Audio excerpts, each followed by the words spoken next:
हरे राम राम राम हरे हरे, हरे कृष्ण कृष्ण कृष्ण हरे हरे।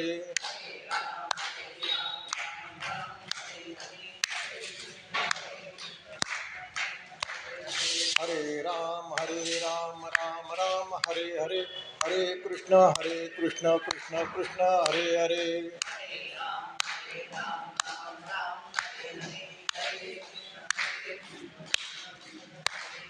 हरे राम राम राम हरे हरे, हरे कृष्ण कृष्ण कृष्ण हरे हरे।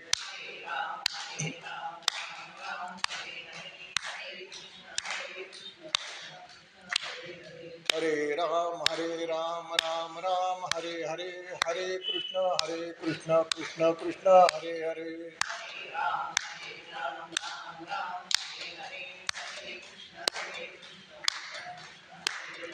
हरे राम राम हरे हरे, हरे कृष्ण कृष्ण कृष्ण हरे हरे।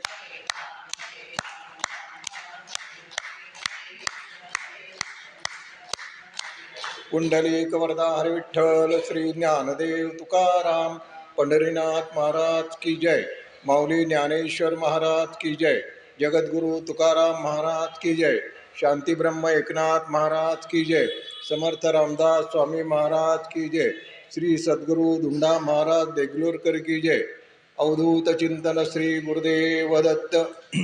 भगवान गोपाल कृष्ण स्वरूप अशा सर्व श्रोत्यांना माझा नमस्कार। आज धुंडा महाराज देगलूरकर यांची पुण्यतिथी आहे आणि नेमकं या निमित्ताने या विषयावर बोलण्याची मला संधी मिळालेली आहे आणि त्यासाठी मी काही अभ्यास केला, काही चरित्रांचा अभ्यास केला, नंतर इंटरनेटवर पण बरीचपैकी माहिती मिळाली मला। आणि माझं सुद्धा असं की त्यांचे 2 कार्यक्रम म्हणजे 3 प्रवचनं आणि 1 कीर्तन ऐकण्याचं भाग्य मला खूप वर्षापूर्वी लाभलेलं होतं।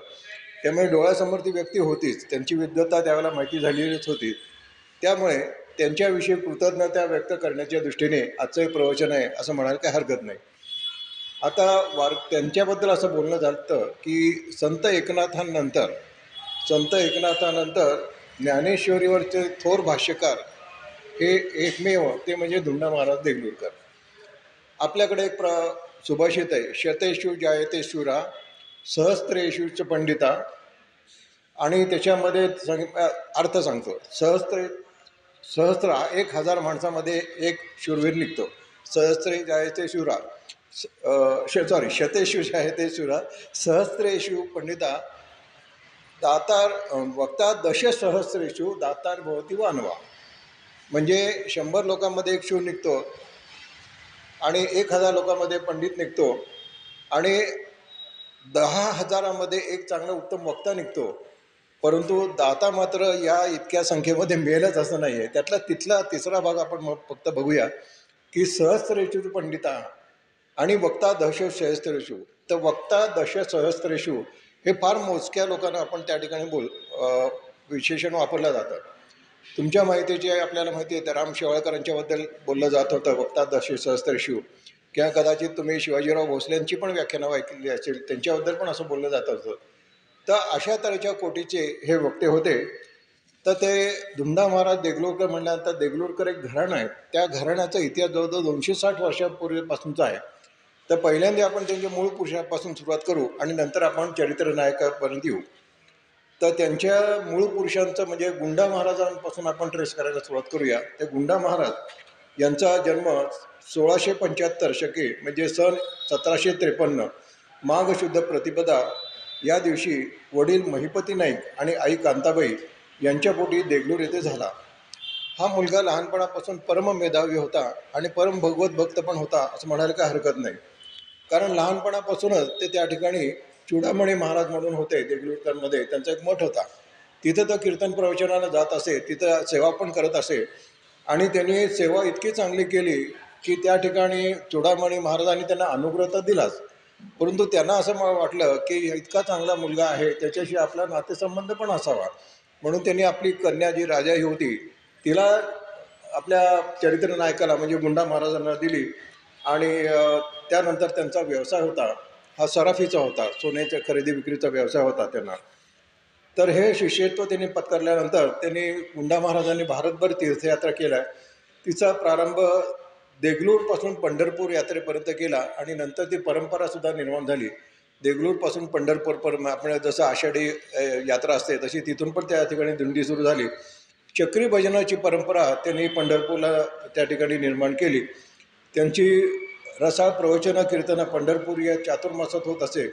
त्यामुळे त्यांची कीर्ती सर्वदूर पसरली आणि त्यांच्या शिष्य परिवारामध्ये महाराष्ट्र, कर्नाटक, आंध्र प्रदेश या इथले लोक खूप आले. त्या ठिकाणी आणखीन एक चांगली गोष्ट सांगायला हरकत नाही की पूर्वी असा एखादा चांगला महान भगवत भक्त असले की ते दानशूर व्यक्ती असत. त्या दानशूर व्यक्ती त्या ठिकाणी काही दानं तर देत असतात, तर काही ठिकाणी जमिनी पण देत असत, काही ठिकाणी वर्षासन पण असत, काही ठिकाणी जाहीर पण असत. अशा प्रकारे चालल्या होत्या. तशातला काही भाग त्यांच्या जीवनात सुरू झाल्या. त्यामुळे तसं म्हणायला काही हरकत नाही, आर्थिक स्थैर्य होतं. याच्याबरोबर त्यांचा सराफीचा व्यवसाय होता, तो चांगलाच होता. तर शिष्यांमध्ये औषाचे वीरनाथ महाराज, औषाची पण एक परंपरा वेगळी आहे, कधीतरी सांगेन. विजापूरचे रामचंद्र महाराज तिकोटेकर, तत्त्वज्ञानी बाबा गर्दे, श्रीगोंद्याचे श्रीकृष्णानंद महाराज, कुशतर्पणकार नाथ महाराज इत्यादी श्रेष्ठ मंडळींनी गुंडा महाराजांचे शिष्यत्व पत्करलं होतं. एकदा एक जरा गमतीचा प्रसंग घडला. यांचा सराफीचा व्यवसाय होता, त्यांची पेढी पण होती. तर एक गरीब ब्राह्मण त्या ठिकाणी आला आणि त्याला लग्नकार्य, मुलीचं लग्नकार्य असेल किंवा मुंज असेल, त्याला आर्थिक अडचण होती. तर त्याला असं वाटलं कोणातरी चांगल्या माणसाकडे जाऊन आपण थोडेसे पैसे मागावेत आणि त्याच्यातून आपलं ते धर्मकार्य पार पाडता येईल असं समजून देगलूरात ते नेमके यांच्या घरी आले, गुंडा महाराजांच्या घरी आले. त्याला गुंडा महाराज पेढीवर होते आणि पेढीवर असल्यामुळे त्यांनी घरात गेल्यानंतर विचारलं असं असं आहे आणि मी गरीब ब्राह्मण आहे, लांबून आलेलो आहे आणि माझ्या घरात हे लग्नकार्य असं आणलेलं आहे, तर तुम्ही काही मदत करू शकाल का? त्यावेळेला अशी मदत करत असत, अजूनही करतात लोक, नाही असं नाही. तर त्याला गंमत अशी झाली की त्यांच्या घरामध्ये त्यांच्या पत्नी होत्या. आता पत्नीला थोडंसं धर्मसंकट की याचकाला परत पाठवायचं नाही, परंतु आता घरात करता पुरुष नाही. परंतु त्यांना असं वाटलं की हा माणूस खरोखरच गरीब आहे, आपण काहीतरी त्याला मदत करावी.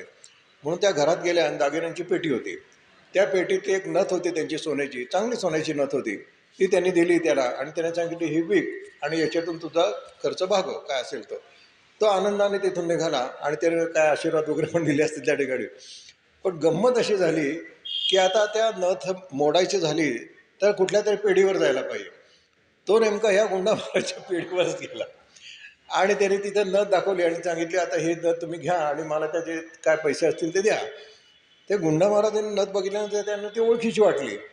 ते म्हणाले हे आपल्या घरातल्या नथीसारखीच वाटते. पण ते म्हणाले की आपण चौकशी केल्याशिवाय याला बोलता कामा नाही. कारण दोन प्रकार, एक त्याला कदाचित ती नथ वाटेत सापडली असेल, चोरी केली असेल असा मनात पण विचार आला नाही, परंतु काय असेल तो खुलासा आपण करून घ्यावा. म्हणून ते म्हणले की मला तुला देण्या इतके रोख पैसे आता नाही, मी घेऊन येतो, तोपर्यंत तुम्ही इथं बसा. आणि ते तडक घरी आले आणि घरी आल्यानंतर त्यांनी पत्नीकडे चौकशी केली. आता पत्नीला धर्मसंकट उभं राहिलं, कारण आपल्या नवऱ्याला न विचारता त्याने हा उद्योग केलेला होता. त्यामुळे आता आपली त्या ठिकाणी फार विचित्र परिस्थिती होईल. पण ती पण भगवत भक्त होती, तिने पांडुरंगाचा दावा केला. गुंडा महाराजांनी सांगितलं ते दागिन्याची पेटी आण. तर दागिन्याची पेटी आणली. तर उघडल्यानंतर त्यांना त्यात नथ दिसली नाही. ते म्हणले नथ कुठं आहे? त्या काहीच बोलल्या नाही.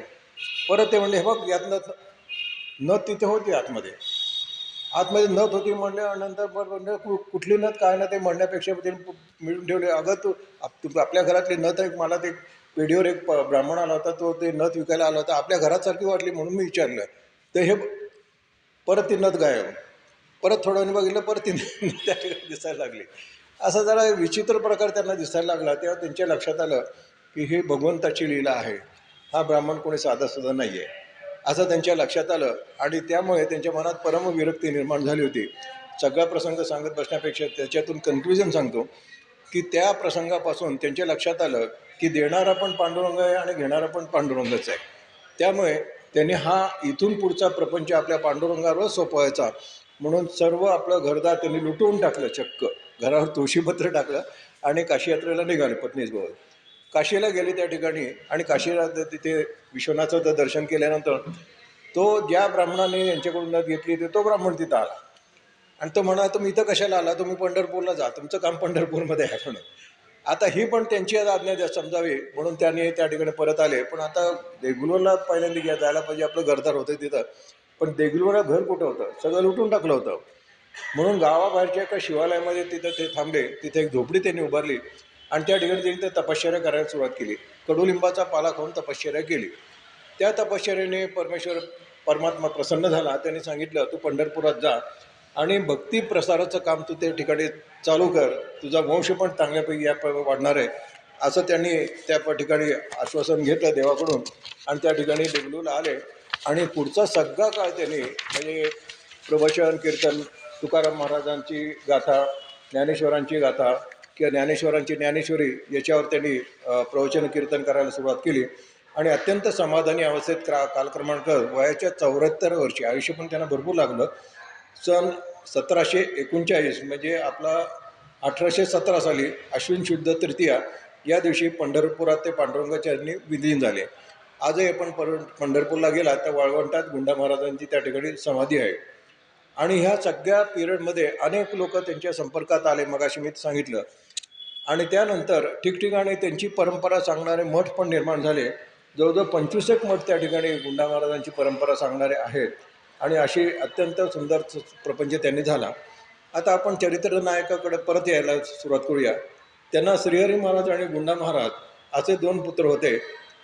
त्यांना श्रीहरी महाराजांना महिपती महाराज पण म्हणत. ते अजानुभव होते आणि रोज गायत्री मंत्राचा 1200 पाठ ते त्या ठिकाणी करत असत. त्यांना आयुष्य पण भरपूर लाभलं. पंढरपूर देगलूर यांनी मठस्थापना पण त्यांनी केली. आणि त्यांच्या पश्चात गुंडा महाराजांनी, द्वितीय गुंडा, यांचं म्हणावं पण गुंडा, आपल्याकडे म्हणतात सिनियर आणि ज्युनियर असं म्हणायला हरकत नाही, हे ज्युनियर गुंडा महाराज होते. त्यांनी त्यांची परंपरा चालवली. आणि त्यांना रामचंद्र महाराज यांना आपले पुत्र 2 झाले त्या ठिकाणी. आणि 1824 ते समाधीचं झाले. आता त्यांना जे मुलं झाली त्यापैकी नारायण, महिपती, लक्ष्मण आणि रामचंद्र अशी 4 मुलं त्यांना झाली. त्यापैकी रामचंद्र आणि त्यांची पत्नी मनुबाई यांच्या पोटी शके 1826 वैशाख शुद्ध तृतीया म्हणजे अक्षय तृतीया या दिवशी, म्हणजे सण येतं ते 1905 या दिवशी आपले चरित्र नायक धुंडीराज, त्याला नाव ठेवलं. एक थोडंसं विषयांतर थोडंसं करतो. पूर्वी अशी प्रथा होती की एखाद्या स्त्रीचं एखादं मूल जगत नसले तर ते नाव असं धोंड्याबिंड्या कधीतरी ठेवायचं असेल. कदाचित तसं झालं असेल किंवा योगायोगाने त्यांचा अक्षर ध आला असेल म्हणून त्यांनी धुंडीराज ठेवलं असेल. पण पुढं त्यांचं नाव धुंडीराज हे रूढ झालं आणि त्यांना धुंडीराजाच्या ऐवजी धुंडा असंच नाव त्या ठिकाणी पडलं आणि ते आयुष्यभर त्या ठिकाणी कामावलं.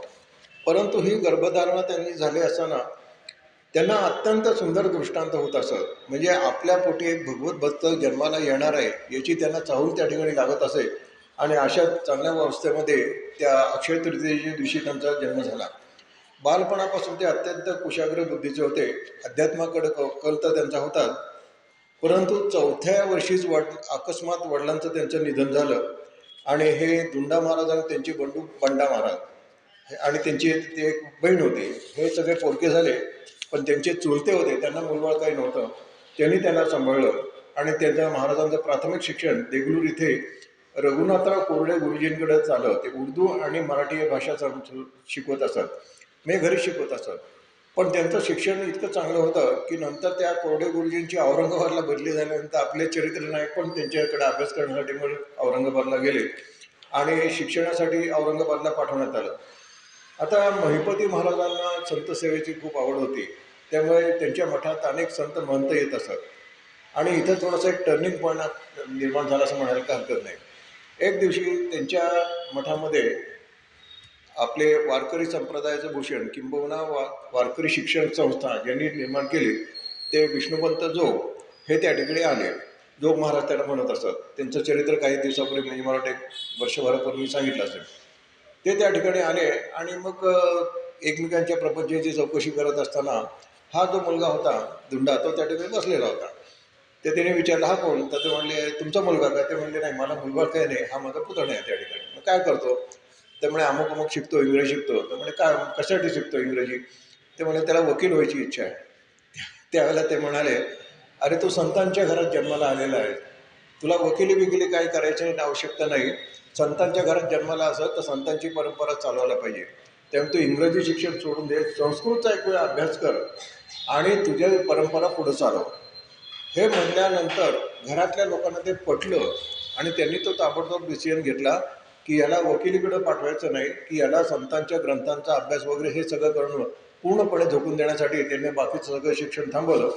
आणि त्या ठिकाणी जोग महाराजांच्या सांगण्यावरून त्यांच्या आयुष्याला टर्निंग पॉईंट मिळाला असं म्हणायला काही हरकत नाही. त्या 14 वर्षी त्यांच्या आईचा पण मृत्यू झाला. पोरगेपणाचं दुःख होतं, परंतु त्यानंतर त्यांनी संगीताचं पण शिक्षण घेतलं. विनायक बुवा गवई यांच्याकडे गेलं. देवणी येथे विख्यात वेदांत पंडित, वेदशास्त्र संपन्न दामोदर शास्त्री यांनी देगलूरच्या मठात राहून महाराजांना संस्कृत काव्य, व्याकरण आणि त्यातलं तत्त्वज्ञान शिकवलं. पुढे धुंडा महाराज वेदांताकडे वळले आणि त्याचा सखोल अभ्यास त्यांनी त्या ठिकाणी केला. आणि पंढरपूर येथील अखिल भारतीय कीर्तीचे भगवान शास्त्री धारुरकर यांच्याकडे न्यायशास्त्र, तर्कसंग्रह दीपिका, वेदांत परिभाषा, पंचदशी, गीताभाष्य, ब्रह्मसूत्र आणि सगळी उपनिषदं या ग्रंथांचा त्यांनी अभ्यास केला. म्हणजे एखाद्या व्यक्तीला समाज प्रबोधन करायचं असेल तर त्याला होमवर्क किती करावं लागतं हे आपल्याला या ठिकाणी लक्षात येईल. या सगळ्यांचा अभ्यास जो केला तेव्हा भावी आयुष्यात त्यांना खूपच उपयोगी पडला. तो कसा उपयोग पडला तो आपण चरित्र जसं पुढं जायला लागेल त्याला आपल्याला लक्षात येईल. आणि त्याच्याबरोबर त्या ठिकाणी ज्ञानेश्वरीचा अभ्यास सुरू करताना थोडंसं मी विषयांतर करतो. आपण जोग महाराजांच्या चरित्राकडे वळूया. हे जोग महाराज हे ज्ञानेश्वर परम ज्ञानेश्वर भक्त होते. त्यांना ज्ञानेश्वर महाराजांचा दृष्टांत पण झाला होता. हे सगळं मी तुम्हाला मागे सांगितलेलं आहे. त्यांच्याकडे कोणी अनुग्रह मागायला आला तर ते सांगत असत की तुम्ही माझ्या नादी लागू नका, दुसऱ्या कुणाकडून तरी अनुग्रह घ्या. आता वारकरी संप्रदायात अनुग्रह घालण्याला माळ घालणे असं म्हणतात. दुसऱ्याकडून कोणातरी माळ घालून घ्या. तर एक दिवशी त्यांच्याकडे एक बंकट राजपूत नावाचा एक मुलगा आला. तो म्हणला मला तुमच्याकडून माळ घालायची. त्यांनी तेच उत्तर दिलं, तू माझ्या नादी लागू नको, दुसऱ्या कोणाकडून घ्या, कारण माझे पथ्यपाणी फार वेगळी आहे. ते म्हणलं नाही. त्यांनी त्यांचं कीर्तन ऐकलं होतं आणि त्यांनी मनोमन ठरवलं होतं की हेच माझे गुरु. त्यांनी आग्रह धरला. त्या म्हणाले की मग माझी एक अट आहे की 100 ज्ञानेश्वरीची पारायण करून नंतर मग माझ्याकडे आहे. किती? 100. आपण श्रावण महिन्यामध्ये एक पारायण झालं तरी स्वतःला धन्य समजतो. आणि यांनी 100 पारायण करायला सांगितली. पण हा मुलगा पण इतका जिद्दीचा होता. तडक तिथून निघाला, आळंदी गाठली आणि दुसऱ्यापासून एका दिवसाला एक पारायण. आपण जर का एक पारायण एका दिवसात करायचं म्हटलं तर साधारण 16 ते 18 तास लागतात. एका दिवसात एक पारायण ह्या स्पीडनी 100 दिवसात त्यांनी 100 पारायणं पूर्ण केली अजान वृक्षाखाली बसून. म्हणजे काय तऱ्हेचे साधना करायला लागते हे आपल्या लक्षात आले. आणि 100 पारायणं झाल्यानंतर परत जोग महाराजांना जाऊन भेटला. आता ह्याच्यामध्ये बरेच दिवस गेलेले होते, त्यामुळे कदाचित हजारो लोक कीर्तनात येतात जातात, नमस्कार करतात, हे सगळं ठीक आहे. कदाचित जोग महाराज विसरून पण गेले असतील. ते म्हणाले नमस्कार केला, म्हणलं मला तुमच्याकडून माळ घालायची. तर म्हणाले माझं पथ्य कळत, तू दुसऱ्याकडे जा कोणाकडे, कारण माझं पथ्य कळत. ते म्हणले तुमचं पथ्य मी सगळं पाळलेलं आहे. म्हणजे काय, तुम्ही 100 पारायणं सांगितली होती, मी 100 पारायणं केली आणि कालच माझी पारायणं पूर्ण झाली. आज मी तुमच्या दर्शन. त्याला अनुग्रह देताना जोग महाराजांना किती आनंद झाला असेल. 100 दिवसात 100 पारायणं या माणसाने केलेले. आणि जोग महाराजांचे असे 100 पारायण केलेले 12 शिष्य होते. सोनोपंत दांडेकर पण त्यात होते. आणि त्यात आपले हे चरित्र नायक पण होते. त्यांनी वयाच्या फक्त 39व्या वर्षी अत्यंत श्रद्धेने निष्ठेने देवपूरजवळ एक रामपूर नावाचं गाव आहे, मुद्दाम देगलूरजवळ राहिलेलं आहे, कारण देगलूरमध्ये फारशा लोकांचं येणं जाणं होतं. त्या ठिकाणी त्यांनी ज्ञानेश्वरीची 108 पारायणं केली. हे ज्ञानेश्वरी समजून घेणं, वाचणं किंवा पारायण करणं आपण पुण्यप्रद समजतो, आज त्याच्यावर प्रश्न नाही. परंतु निष्ठा किती होती. त्यांनी 108 पारायण त्यांनी केली. आणि हे पारायण संपन्न होत असताना त्यांच्या योगायोगाने घरच्यांनी त्यांचं लग्न ठरवलं. आणि अग्रहार नावाचं गावाचं ते वकील मल्हारराव यांची कन्या कृष्णाबाई यांच्याबरोबर धुंडा महाराजांचा त्या ठिकाणी विवाह झाला. आता हा विवाह झाल्यानंतर या माऊलीने इतकी उत्कृष्ट साथ केली आहे त्यांना, आणि ती किती उत्कृष्ट साथ केली त्याचं मी तर थोडंसं शेवटी विवरण करेन. आता 14 वर्षी त्यांनी आळंदी पंढरपूरची वारी सुरू केली, ती आपल्या गुंडा महाराजांच्या परंपरेतली होती. आणि हळूहळू त्यांचा शिष्यवर्ग जसा वाढायला लागला त्याला भव्य स्वरूप त्या ठिकाणी प्राप्त झालं. तर मध्ये नारायण महाराजांचं निर्याण झालं 1925मध्ये. त्यावेळेला आणखीन एक विचित्र प्रसंग उद्भवला. त्यांच्या घराला निजामाकडून एक त्या ठिकाणी वर्षासन होतं. निजामाकडून ना, आश्चर्याची गोष्ट, निजामाकडून वर्षासन होतं आणि हे नारायण महाराजांपर्यंत आलेलं होतं आणि नारायण महाराज गेले त्या दिवशी. आता गेल्यानंतर ही बातमी निजामाला कळली. ते निजामाकडून त्यांना पत्र आलं की तुमचा जो पुढचा वारस आहे, तो पुढचा वारस आहे त्यांनी येऊन तिथं डॉक्युमेंटेशन आमचं कंप्लीट करावं, तर तुमचं ते वर्षासन आहे ते चालू राहील.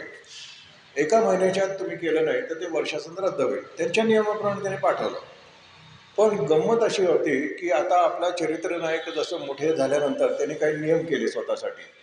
चातुर्मासात पंढरपूर सोडायचं नाही आणि हा नियम त्यांनी अजन्म पाळला.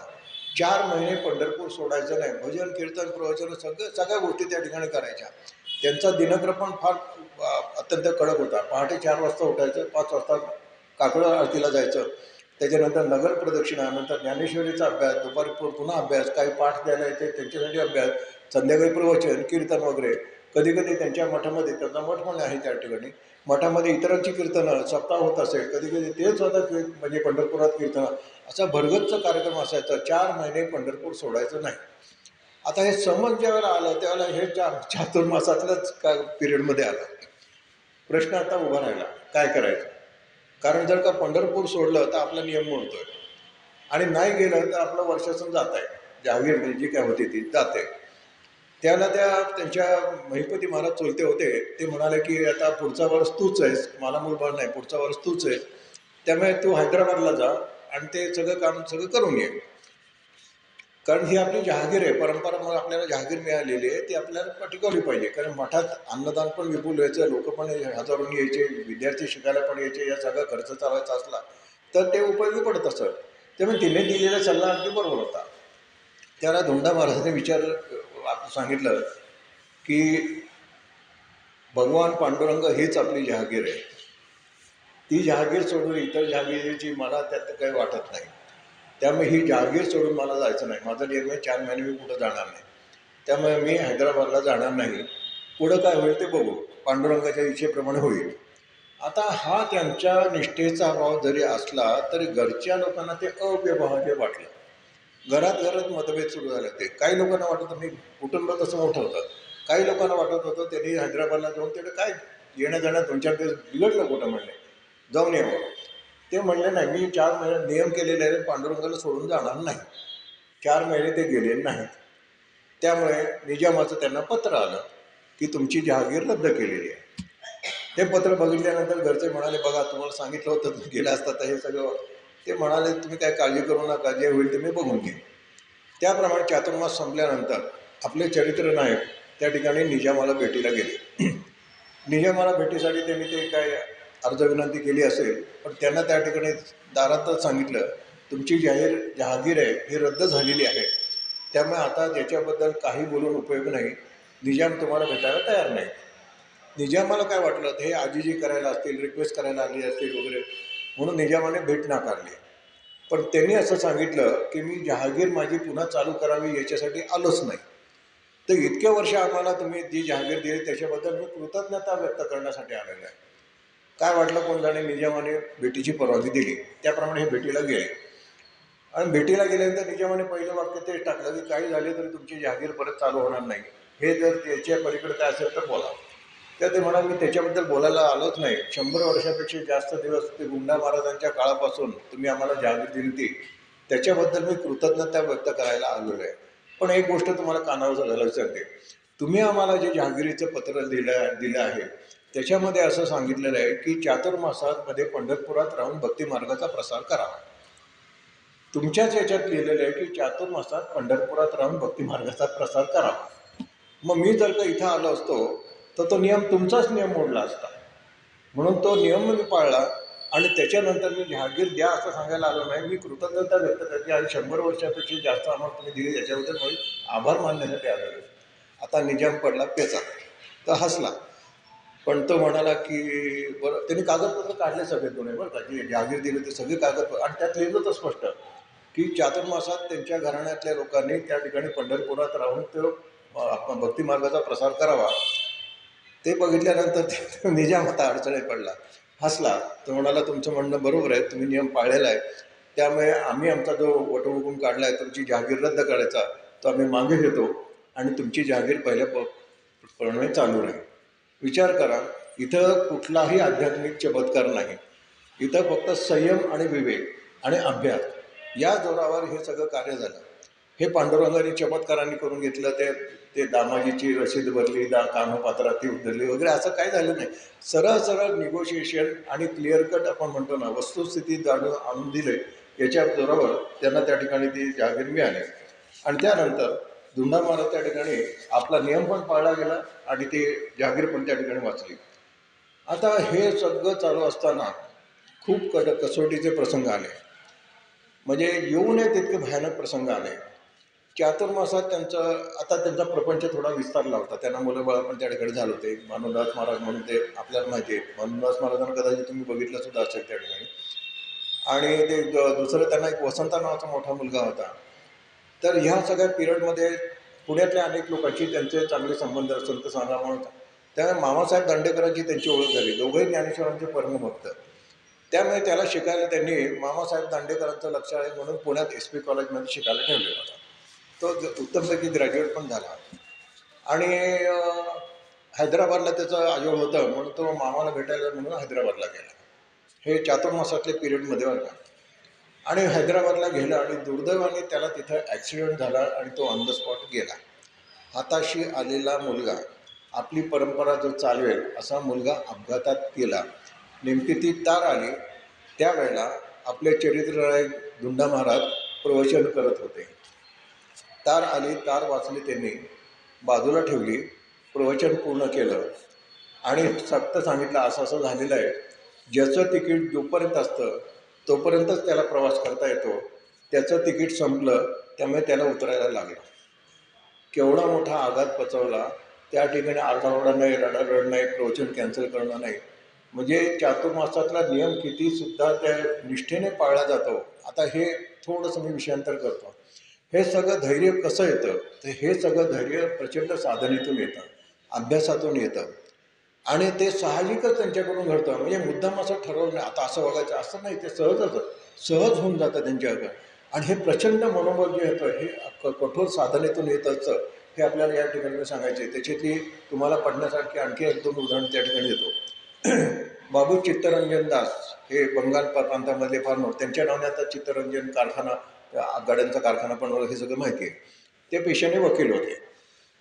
त्या एका दिवशी त्यांची वकिली ते त्यांचं आर्ग्युमेंट चालू असताना तार आली. तारेमध्ये लिहिलं होतं, तुमचा मुलगा ॲक्सिडेंटमध्ये गेला. आता हे आर्ग्युमेंट होतं, हा काय परमार्थाचा भाग नव्हता. परंतु आपल्या व्यवसायाची निष्ठा किती असावी, त्यांनी ते आर्ग्युमेंट चालू ठेवलं. आर्ग्युमेंट संपलं, कोर्टाची घंटा झाली आणि त्यानंतर आर्ग्युमेंट थांबवलं. आणि नंतर मग लोकांना कळलं की त्या तारेमध्ये यांचा मुलगा गेला असं लिहिलं होतं. काय असेल धैर्य असेल तुम्हाला. आणखीन एक उदाहरण सांगतो.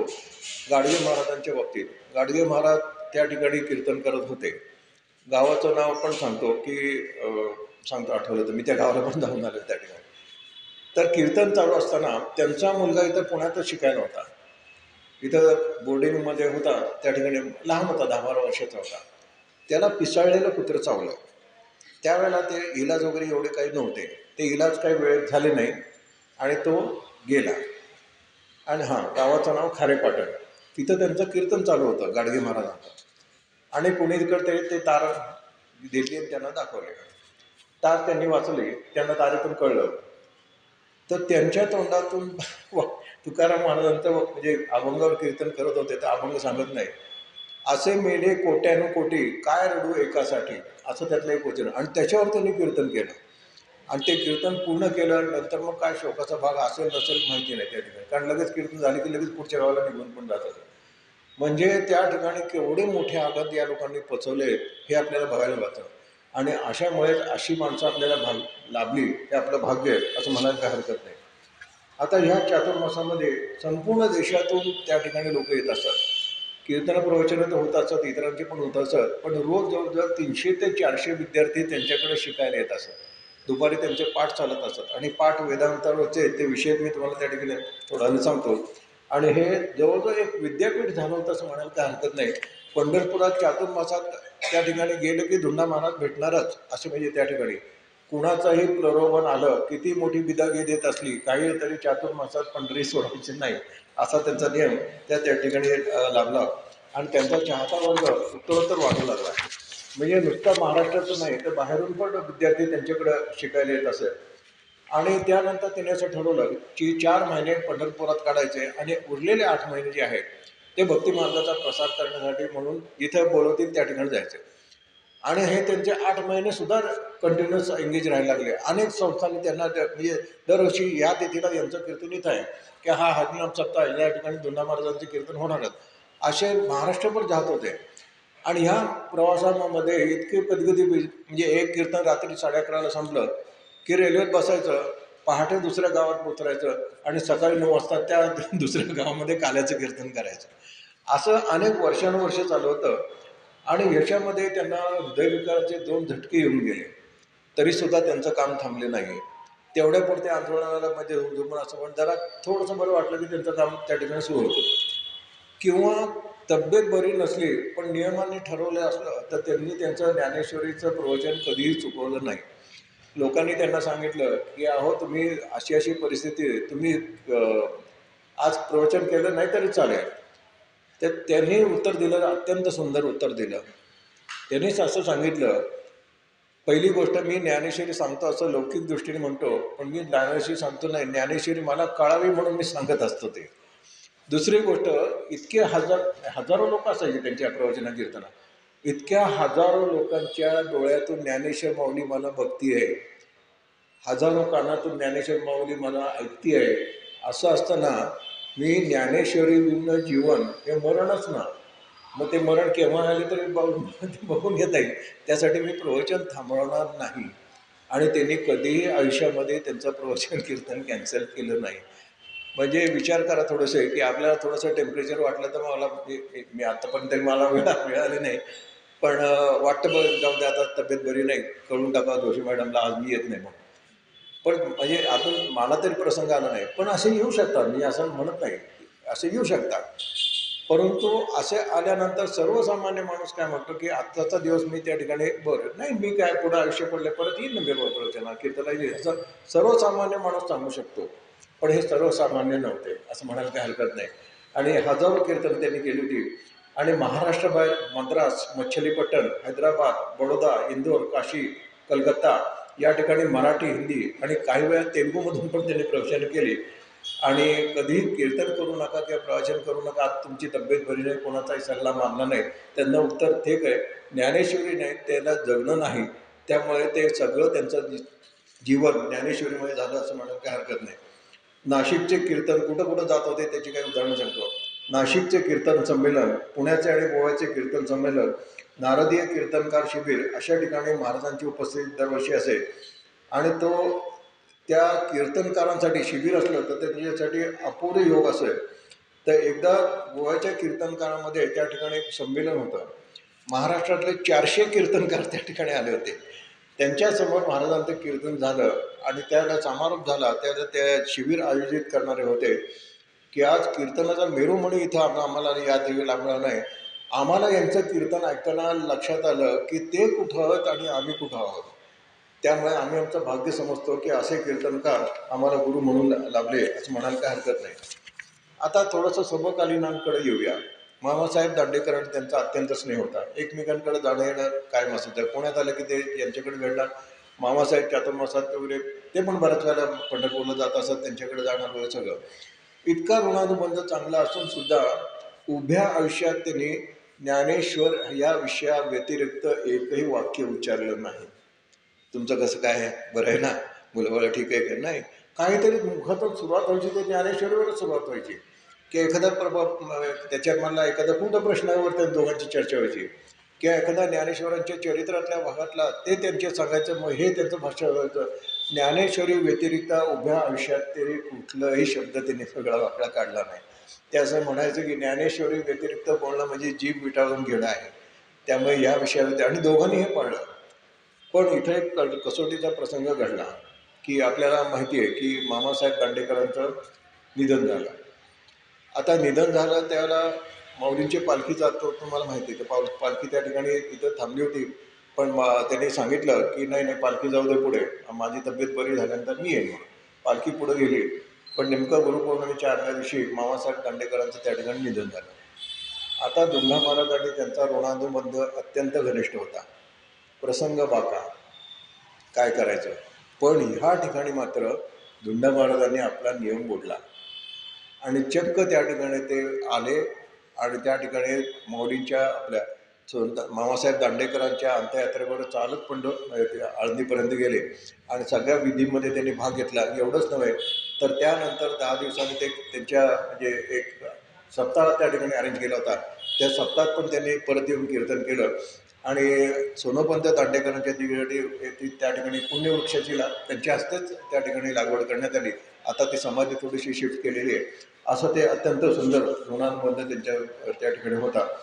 आणि आणखीन एक गंमतीची गोष्ट अशी झाली की एकदा म्हणजे यांचे बंडा महाराज ज्यावेळेला गेले त्यावेळेला त्यांना भेटण्यासाठी म्हणून मामासाहेब दांडेकर आले होते. तर दोघांचं बोलणं वगैरे ते जे काय झालं असेल आणि निघाले. त्याला नेमकं काय झालं होतं की पुण्यात पूर येऊन गेला होता. 1961चा पूर तुम्हाला माहिती आहे. पूर येऊन गेला होता. ते म्हणाले थांबा थांबा म्हणून. ते म्हणे काय, ते म्हणे हे 500 रुपये त्यांनी मामासाहेबांच्या हातात देत. त्यावेळेला 500 रुपये म्हणजे भरपूर होते. मामासाहेबांच्या हातात दिले. त्याला मामासाहेबांनी पूरग्रस्तांना मदत करण्याचं काम चालू केलं होतं. हे तुम्हाला माझ्यातर्फे. ते मामासाहेब खरोखरच थक्क झाले की घरात एवढी दुर्घटना घडली असूनसुद्धा या माणसाला लोकांची काळजी घेते आहे आणि ही काळजी त्यांनी आयुष्यभर बाळगली. त्याच्यात काही प्रसंग सांगायला हरकत नाही की ज्या वेळेला निजामात म्हणजे आपण निजामाचं ते 1948चं ते निजामाचा संग्राम वगैरे सगळं झाला, त्याला रझाकार आणि सगळं जवळच आहे ना, देगलूरच्या जवळच आहे ते. तर हैदराबादला लोकांवर अत्याचार व्हायला लागले. त्या ठिकाणी हत्या काही लोकांचं झालं. काही लोक म्हणजे तिथून निसटून आले आणि हे देगलूरकरांकडे आले म्हणजे पंढरपूर आणि त्यांनी त्यांना सगळ्यांना आसरा दिलेला आहे.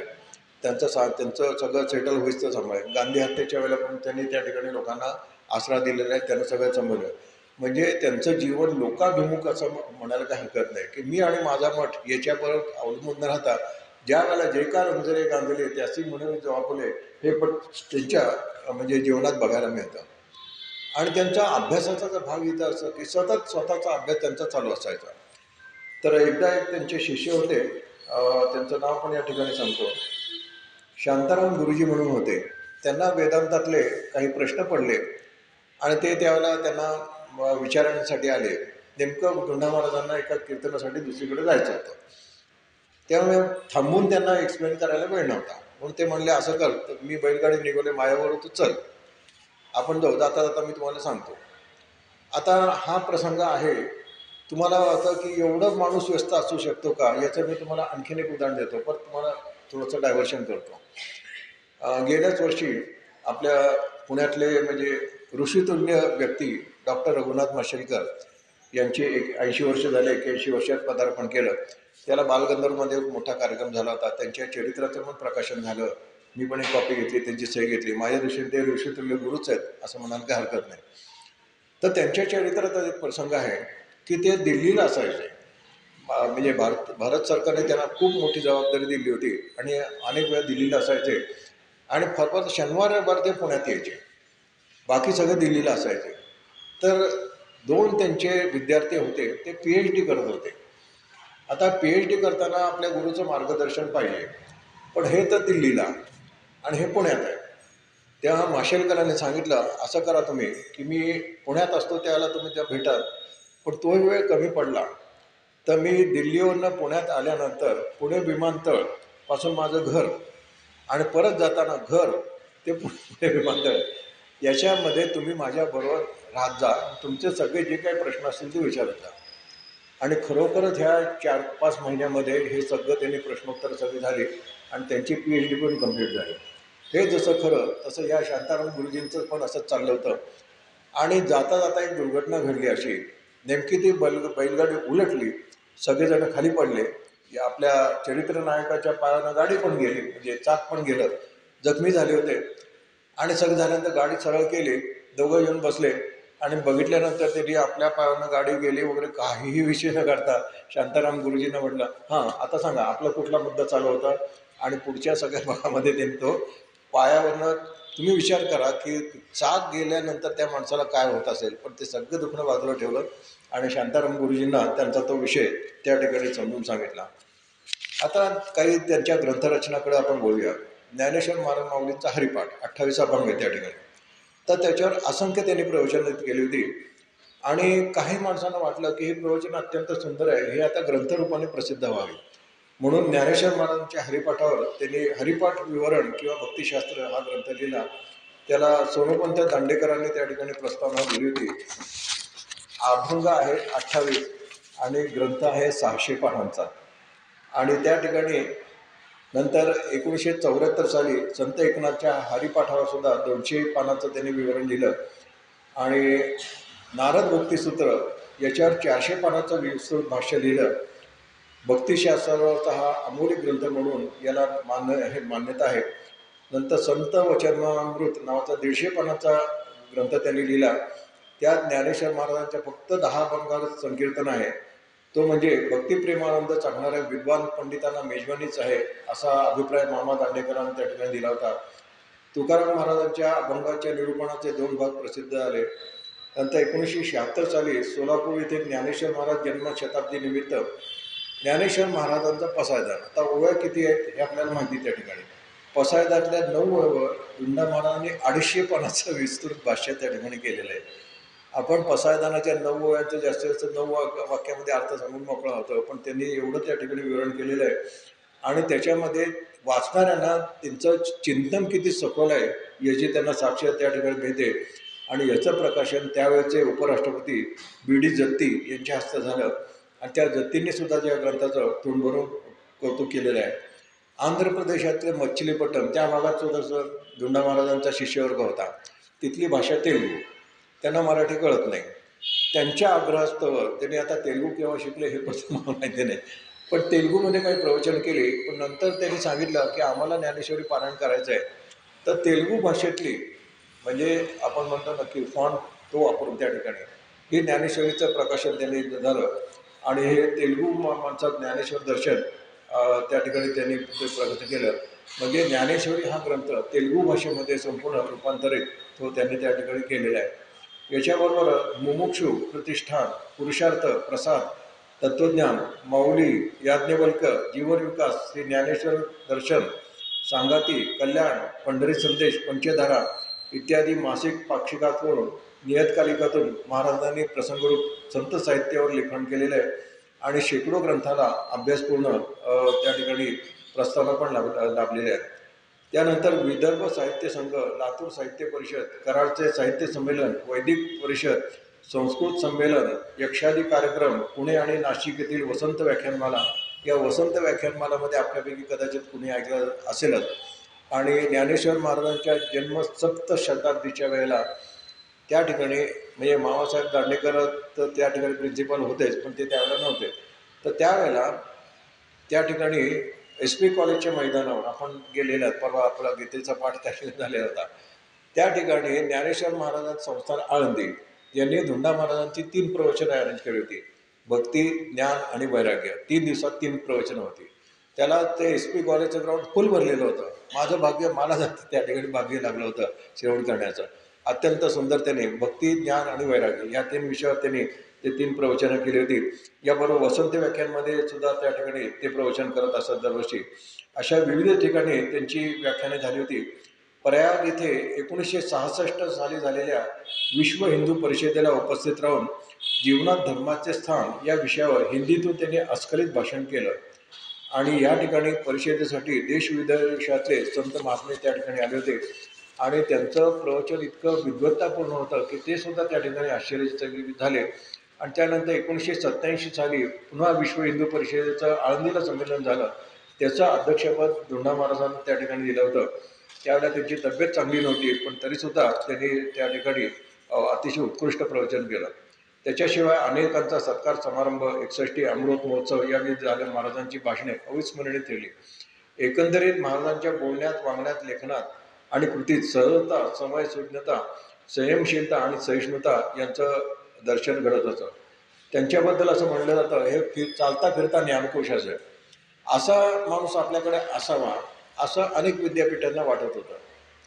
एका विद्यापीठाचे प्रतिनिधी त्यांना येऊन भेटले आणि ते म्हणाले, तुमची विद्वत्ता इतकी चांगली आहे, आम्हाला असं वाटतं की आमच्या विद्यापीठाचे तुम्ही कुलगुरू व्हावे. आता खूप मोठी पोस्ट होती, सन्मानाची पोस्ट होती, हे सगळं आपल्याला मान्य आहे. परंतु त्या ठिकाणी त्यांनी जे उत्तर दिलेलं आहे ते मुद्दाम मी ते घेऊन आणलेलं आहे, ते पुन्हा त्या ठिकाणी वाचून दाखवतो मुद्दाम त्या ठिकाणी. त्यांनी सांगितलं, महाराज म्हणाले, माझं विचारलं काय की विद्यापीठाने सेवेची संधी दिली तर तुम्ही ती स्वीकाराल का? त्याला महाराजांनी दिलेले उत्तर मार्मिक होते. ते म्हणाले, माझे कार्यक्षेत्र वेगळे आणि विद्यापीठाचे कार्यक्षेत्र वेगळे. मी सांप्रदायिक आहे, त्या संप्रदायाचा निष्ठा हा माझ्या जीवनाचा अविभाज्य भाग झाले आहे. विद्यापीठाने आयोजित केलेल्या कार्यक्रमात भाग घेऊन माझे विचार मांडणे किंवा ज्या विषयाचा माझा थोडाफार अभ्यास आहे त्यावर एखादे व्याख्यान देणे वेगळं आणि विद्यापीठाच्या क्षेत्राशी बांधून घेणं वेगळं. पुन्हा विद्यापीठाचे कार्य बौद्धिक स्तरावर चालते. मी बौद्धिक स्तराबरोबरच भावनिक स्तराला सुद्धा महत्त्व देतो आणि त्याद्वारेच माणसाच्या वृत्तीमध्ये चांगले परिवर्तन होणे शक्य असते आणि असे कार्य व्यक्तिगत स्वरूपावर करणे अधिक चांगले होत असेल असा माझा विश्वास आहे. या कार्याचे लोकांना एवढे महत्त्व वाटते की त्यासाठी आमच्या प्रपंचाचा भार ते आमच्या शरीरावर राहू देत नाही. मगाशी तुम्हाला सांगितलं, आर्थिक भार, घरातल्या सगळ्या गोष्टी या लोकांनी विचारला. मी फक्त मोजकं तुम्हाला सांगितलं, परंतु त्यांना कुठल्याही तऱ्हेचा त्रास होऊ नये, किंबहुना त्यांच्या सेवेसाठी लोक त्या ठिकाणी असत आणि त्यांचा सगळा ज्ञानप्रसाराचा, भक्तिमार्गाचा प्रसाराचा करतात. बाकीच्या सगळ्या जबाबदाऱ्या त्या लोकांनी त्या ठिकाणी घेतलेल्या होत्या. त्यामुळे त्याने असं सांगितलं की त्यांच्या प्रेमाने माझ्यावर काही जबाबदाऱ्या टाकल्या आहेत. असे असल्यामुळे तुम्ही म्हणता तशी संधी आलीच तरीसुद्धा मी स्वीकारणार नाही. पुन्हा माझे स्वतःचेच एक स्वतंत्र विद्यापीठ बनून गेलेले आहे. ज्ञानोबा तुकोबांनी स्थापलेले ते जंगम विद्यापीठ आहे. आपल्याकडे दोन शब्द आहेत, स्थावर आणि जंगम. स्थावर म्हणजे त्या ठिकाणी फिक्स्ड आहे आणि जंगम म्हणजे हलतं फिरतं. स्थावर जंगम इस्टेटमध्ये आपण म्हणतो ना, घरदार वगैरे पैसा अडका हे स्थावर, आणि जंगम म्हणजे गुरदार वगैरे त्याला जंगम असं म्हणतो. तसा मी फिरतं विद्यापीठ आहे त्या ठिकाणी आणि त्या विद्यापीठाच्या ज्ञानोबा तुकोबांनी स्थापलेलं ते जंगम विद्यापीठ आहे. मी त्या विद्यापीठाच्या सेवेमध्ये आधीच आहे आणि ह्या सेवेतून कधीही रिटायर होता येत नाही. त्यामुळे तुमची ऑफर मी स्वीकारू शकणार नाही. अशा तऱ्हेचं त्यांनी त्या ठिकाणी उत्तर दिलं. गौरवाचे समारंभ अनेक आले, त्याच्यातला एक दोन समारंभ सांगतो. 1966 साली दुंडा महाराजांना 61वं वर्ष लागलं. त्यांचा 61चा कार्यक्रम मोठ्या प्रमाणात करावा असं लोकांना वाटलं. मामासाहेब दांडेकर त्यावेळेला होते. त्यांनी जाऊन त्यांची गाठ घेतली. त्यांनी सांगितलं, मला व्यक्तिपूजन मान्य नाही, त्यामुळे मला हे काय नको. पण मग मामासाहेबांनी विषय बदलला. ते म्हणले, आपण असं करू, ज्ञानेश्वरी सेवा गौरव या नावाने आपण एक त्या ठिकाणी कार्यक्रम करू. त्याला तर तुम्ही याल का? ते म्हणले, ज्ञानेश्वरी गौरव असेल तर मी त्या ठिकाणी येईल. आणि त्या ठिकाणी 7 दिवसांचा सप्ताह त्या ठिकाणी अरेंज केला होता. सोनोपंत दांडेकर त्यांचे त्या ठिकाणी मोठे आयोजक होते असं म्हणायला हरकत नाही. पंढरपुरात एक फार सुंदर त्या ठिकाणी सोहळा झाला आणि त्या सोहळ्यामध्ये अनेक नामवंत प्रवचनकार, कीर्तनकारांचे झाले. त्यानंतर राष्ट्रीय स्वयंसेवक संघाचे सरसंघचालक माधवराव गोळवलकर गुरुजी यांच्या हस्ते महाराजांचा सत्कार झालेला. किती मोठा माणूस त्या ठिकाणी आला आपल्याला बघायला मिळतं. आपल्याकडे पण आपल्या कार्यक्रमाला नरेंद्र मोदी आले होते, याच्यावरून आपल्याला पण त्याची कल्पना आहे. आणि या सत्काराला उत्तर देताना ते म्हणाले, देहात प्राण असेपर्यंत मी ज्ञानेश्वरासाठी जिंकणार आहे. आणि त्यानंतर मात्र अनेक ठिकाणून त्यांच्या सत्काराची रांगच लागली म्हणाल काही हरकत नाही. महाराजांना 75 वर्षे 1980 साली पूर्ण झाली. त्या निमित्ताने पंढरपूर येथे भव्य नामसप्ताह आयोजित करण्याचे ठरले. तर नामसप्ताह श्री गजानन महाराज संस्थांच्या प्रांगणामध्ये 8 ते 15 नोव्हेंबर 1980 असा साजरा झाला. त्यात महाराष्ट्रातील नामवंत कीर्तनकारांची कीर्तन प्रवचन झाली. काही दिवसापूर्वीच ब्रह्मीभूत झाले बाबा महाराज सातारकर पण त्या ठिकाणी त्यांचं पण एक ठिकाणी कीर्तन झालं होतं. पण त्याच्यातला अमृत योग म्हणजे त्यांचा शेवट जो सत्कार झाला, मानपत्र वाचन झालं, त्याचे अध्यक्ष पांडुरंग शास्त्री आठवले होते. म्हणजे एका विद्वानाच्या सत्कारासाठी किती मोठा माणूस त्या ठिकाणी आला होता हे आपल्याला बघायला हरकत नाही. आणि 1,75,000 त्यांना दक्षिणा देण्यात आली. तर त्यावेळेला ते त्यांनी दक्षिणा घेतली आणि त्यांनी सांगितलं की अशा अनेक गोष्टी माझ्याकडे येतात, त्यावेळी या दक्षिणेचा व्हिडिओ मी भक्तिमार्गाच्या प्रसारासाठीच करेन. आणि एका संस्थेला त्यांनी तो त्या ठिकाणी देणगी दिली त्या ठिकाणी. आणि पुणे विद्यापीठाने दुंडा महाराजांचा सत्कार आयोजित करण्यात आला. त्याला त्यांची तब्येत बरी नव्हती, त्यामुळे महाराज त्या ठिकाणी पुणे विद्यापीठात येऊ शकत नव्हते. परंतु हा माणूस इतका विद्वान होता की पिळोळ विद्यापीठाचे त्यावेळेला जे कुलगुरू होते ते श्रीधर गुप्ते, नंतर पुणे विद्यापीठातील ज्ञानदेव अध्यासनाचे प्रमुख वीरा करंदीकर, नामदेव अध्यासनाचे प्रमुख अशोक कामत यांनी स्वतःला पंढरपूरला आले आणि त्यांच्या हस्ते महाराजांचा वृद्ध सत्कार केला.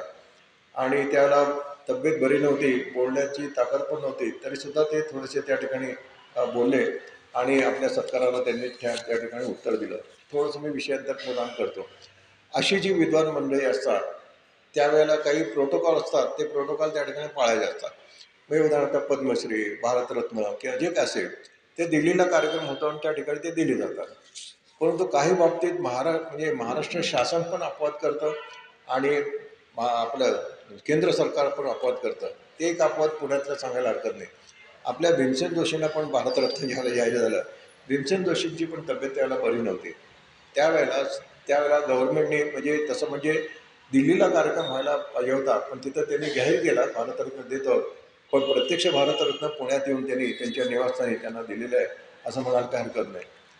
पुणे येथील पेशवे सरकारने स्थापन केलेल्या देवदेवेश्वर मंदिर त्यातर्फे महाराजांची 1987 साली मानपत्र देऊन सन्मान करण्यात आला आणि त्या समारंभात भारतीय संस्कृती कोषकार महादेव शास्त्री जोशी यांची प्रमुख उपस्थिती होती आणि त्यांनी त्यांचा मोठा गौरव केला. पंढरपूर नगरपालिकेने फेब्रुवारी 1991 असाच भव्य सत्कार करून त्यांना मानपत्र दिले आणि या कार्यक्रमात महाराजांचे श्री पांडुरंग शास्त्री आठवले आणि आपल्याला माहिती नाही की ते दासगणूच्या परंपरेतले म्हणजे हे पांडुरंग शास्त्री आठवले यांच्यापैकी कोणी नाही, परंतु दासगणू महाराजांच्या परंपरेतले अनंतराव आठवले हे पण उपस्थित त्या ठिकाणी होते. विदर्भातील जिजाऊ प्रतिष्ठानने शिवाजी मातेच्या स्मृतीप्रित्यर्थ कार्य करत असलेल्या संस्थेने आळंदी क्षेत्री महाराजांना पुरस्कार देऊन सन्मानित केले. त्याप्रसंगी धुंडा महाराजांना जे मानधन देण्यात आले ते त्यांनी जिजाऊ मातेच्या चरणी अर्पण केले. आळंदी येथील महर्षी वेदव्यास प्रतिष्ठानकडून महाराजांचा भव्य सत्कार समारंभ आयोजित करण्यात आला. महाराजांची विद्वत्ता आणि वक्तृत्व याची ख्याती ऐकून कांची कामकोटी पीठाचे शंकराचार्य परमाचार्य जगद्गुरू चंद्रशेखर सरस्वती हे पंढरपूर येथे धुंडा महाराजांच्या भेटीसाठी आले होते. शंकराचार्य असं कोणाकडे जात नाहीत, परंतु या माणसाची विद्वत्ताच इतकी होती की त्या ठिकाणी शंकराचार्य त्यांना भेटीला आले. खरं म्हणजे शंकराचार्य परमपदावर असलेली गोष्ट, त्यांच्या भेटीला आपण जायचं असतं हे मान्यच आहे. परंतु या ठिकाणी आपल्या चरित्र नायकाची म्हणजे धुंडा महाराजांची विद्वत्ताच इतकी होती की स्वतः शंकराचार्यांना वाटलं की आपण त्यांच्या भेटीला जावं, म्हणजे आपल्या चरित्र नायकाची त्या ठिकाणी किती त्या ठिकाणी विशेषता होती हे आपल्याला बघायला हरकत नाही. महाराष्ट्र साहित्य परिषद आंध्र प्रदेशाच्या वतीने प्रकाश होणाऱ्या पंचधारा त्रैमासिकाने धुंडा महाराजांना स्वतंत्र विशेषांक प्रकाशित केला. याबरोबर पंढरी संदेश या नियतकालिकाने धुंडा महाराजांवर विशेष अंकाचे संपादन केलं. साधारणपणे 1986 पासून त्यांची तब्येत बिघडली. त्याच्या अगोदरचं थोडंसं सांगतो की आधी ते दिंडी म्हणजे देगलूरपासूनच्या दिंडीमध्ये होत असत, नंतर 65व्या वर्षापर्यंत केली. नंतर पुण्यापासून जी दिंडी माऊलींकडे जाते म्हणजे पंढरपूरला जाते ते माऊलींच्या दिंडीबरोबर ते त्या ठिकाणी जात असत. परंतु हे सगळं होत असताना साधारणपणे 85-86 नंतर त्यांची तब्येत खूपच बिघडली. त्यामुळे त्यांनी त्या ठिकाणी म्हणजे हिंडणं फिरणं टोटली बंद केलं. पण अभ्यास ज्ञानेश्वरीजींचा रोजचा जो पाठ जो असतो ते त्या ठिकाणी चालू ठेवत असत. 1989 साली त्या बोलण्याचा सुद्धा त्रास व्हायला लागला, लेखन मंदावले, शरीर क्षीण होतं. ते माझं भाग्य त्या पिरियडमध्ये मी योगायोगाने पंढरपूरला गेलो होतो, त्यांच्या मठात गेलो, ते झोपूनच होते आणि हार्डली 1-2 वाक्य आमच्यावर एक व्यवस्था होते त्यांच्या परिचयाचे, त्यांच्याशी केव्हा आलात एवढंच बोलले आणि आशीर्वाद पण हातात. आम्ही भाग्यवान, त्यांनी आशीर्वाद करण्यात आम्ही नमस्कार करण्यात आम्ही त्या ठिकाणी भाग्यवान. शरीर क्षीण होत गेले, तब्येत खालावली आणि महाराजांची प्राणज्योत पौष वद्य पंचमी शके 1914 म्हणजे 23 जानेवारी 1992 रोजी त्यांची सायंकाळी मानवली. आता एक विशेष गोष्ट घडली, मागाशी मी तुम्हाला सांगितलं त्यांच्या धर्मपत्नीने त्यांची साथ दिली. आता ही साथ दिली हे किती असतात थोडंसं मी विषयांतर करून सांगतो. एक गमतीचा भाग होतो. लग्नाच्या अगोदर ती सांगत असते आणि तो ऐकत असतो. लग्नानंतर तो सांगतो आणि ती ऐकते. लग्न झाल्यानंतर काही वर्षांनी दोघंही एकमेकांना सांगतात आणि शेजारी पाजारी ऐकतात. या 3 गोष्टी तुम्ही ऐकलेल्या असतील. आता त्याची चौथी 3 स्टेज तुम्ही सांगितल्या विवाहाच्या, आणि चौथी स्टेज अशी आहे की दोघांचं मनोमिलन इतकं दृढ झालं असं की एकामेकांच्या मनातलं एकमेकांना कळतं. अगदी साधं जर द्यायचं झालं तर समजा कोणाच्याकडे लग्नाला जायचं आहे, त्या लग्नात काय आहेर द्यावा म्हणून त्यांनी विचारलं, तर ती म्हणाली तुम्हाला काय वाटतं? ते तू सांगतो मला वाटतं आम्हाला प्रेशर कुकर द्यावा म्हणून. अहो माझ्या मनात तेच होतं. दोघांच्याही मनात एकच व्हायला, आणि हे एकदा नाही अनेकदा व्हायला लागतं. म्हणजे मनोमिलन व्हायला लागतं. ही चौथी स्टेज झालेली. आता याच्या पुढची सांगतो, 5वी स्टेज अशी आहे, दोघं एकमेकांसारखे दिसायला लागतात चेहऱ्यावरनं सुद्धा. ऐकून ठेवा तुम्ही, ही फॅक्ट आहे. दोघे एकमेकांसारखे चक्क दिसायला लागतात. आता त्याची चेहऱ्यापट्टी आणि तिची चेहऱ्यापट्टी वेगळी असते, प्रश्न नाही. परंतु दोघांनी मनाने आणि शरीराने इतके एकरूप झालेले असतात की एकमेकांसारखे दिसायला लागतात. अशी उदाहरण पण आहे. आणि 6वी स्टेज आहे इथे आता धोंडा महाराजांचं आलं. ही माऊली त्यांच्या सगळ्या प्रपंचामध्ये इतकी त्या ठिकाणी रममाण झाली होती की महाराजांचं निधन झाल्यानंतर 2 तासात त्यांचं पण निधन झालं. आणि पंढरपुरात दोघांची अंत्ययात्रा एकत्रच त्या ठिकाणी काढण्यात आली. काय पती पत्नींचं प्रेम असेल तुम्ही विचार करा. थोडंसं मी वेगळं बोलतो त्या ठिकाणी. महाराजांच्या जीवनात इतकी व्यस्तता होती की त्या ठिकाणी पत्नीसाठी वेळ काढणं सुद्धा त्याला अवघड होतं. परंतु असं होतं की एकमेकांच्या अंतरावर राहून सुद्धा त्यांचं प्रेम इतकं दृढ होतं की त्यासाठी प्रत्यक्ष येऊन भेटणं बोलणं हे व्हायलाच पाहिजे असं काहीच नव्हतं. शब्देवीण संवाद या ज्ञानेश्वर माऊलींनी सांगितलं, शब्देवीण संवाद, तसा त्यांच्यात संवाद होता. प्रेमभावना पण होती. त्या प्रापंचिक भाग सगळ्या व्यवस्थित बिनबुवाट सांभाळायच्या, आणि यांना परमार्थासाठी कुठेही अडथळा नाही नाही नाही मला आता सिनेमाला घेऊन चला, किंवा मला इकडे शॉपिंगला जायचं आहे तुम्ही चला माझ्याबरोबर, असं काही त्याच्या बाबतीत घडलं नाही. त्यांचा परमार्थ अत्यंत सुंदर सुफळ झाला. तसा यांचा पण प्रपंच अत्यंत सुफळ संपूर्ण झाला. आणि त्या सगळ्याची परिपूर्णता म्हणून त्यांचं ज्यावेळेला निधन, धोंडा महाराजांचं निधन झालं, 2 तासात त्या माऊलीने पण आपला देह सोडला. दोघांची अंत्ययात्रा एकमेव. म्हणजे वैवाहिक जीवनाच्या मी तुम्हाला 6 स्टेज सांगितल्या. पहिली स्टेज सांगितली, दुसरी स्टेज सांगितली, तिसरी स्टेज गमतीची सांगितली, चौथी स्टेज सांगितली, 5वी एकमेकांसारखी दिसतात सांगितली, आणि 6वी स्टेज जी सांगितली ती स्टेज यांनी गाठली असं म्हणायला काही हरकत नाही. तर अशा या परमपुरुषाचं आपण आजच्या दिवशी आपण त्यांचं स्मरण केलेलं आहे. आपल्या दिलेल्या वेळेत ते व्याख्यान पूर्ण झालेलं आहे. काही गोष्टी राहून गेल्या, पण असो पुढच्या व्याख्यानात कधी दृष्टांत रूपाने त्या ठिकाणी मी सांगेन. काही ठिकाणी मी भाग वाचून दाखवला, कारण त्या वेळेत संपवायचं म्हणून होतं काय म्हणून तो मुद्दा माझ्या लक्षात असतो. परंतु मग बोलायला गेलं की मला किती बोलून किती न होतं, म्हणून मी ते मुद्दाम ते वाचण्यापुरतंच मर्यादित ठेवलं. आणि हे तुमच्या सगळ्यांच्या आज त्यांचं पुण्यस्मरण करून, आणि एक असं सांगितलं जातं की सत्पुरुषाच्या दिवशी, पुण्यतिथीच्या दिवशी आपण त्यांचं पुण्यस्मरण करणं हे अत्यंत पुण्यप्रद असतं. म्हणजे सांगणं पण पुण्यप्रद आणि ऐकणं पण पुण्यप्रद. त्यामुळे ते पुण्य आपल्या सगळ्यांना लाभलेलंच आहे, याच्याबद्दल काही मला शंकाच नाही.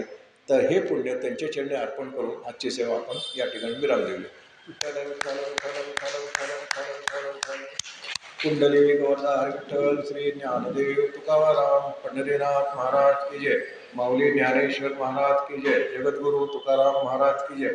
शांती ब्रह्म एकनाथ महाराज की जय. समर्थ रामदास स्वामी महाराज की जय. श्री सद्गुरु दंगली महाराज की जय. परम सद्गुरु धुंडा महाराज की जय. सब संतन की जय. अवधूत चिंतन श्री गुरुदेव दत्त.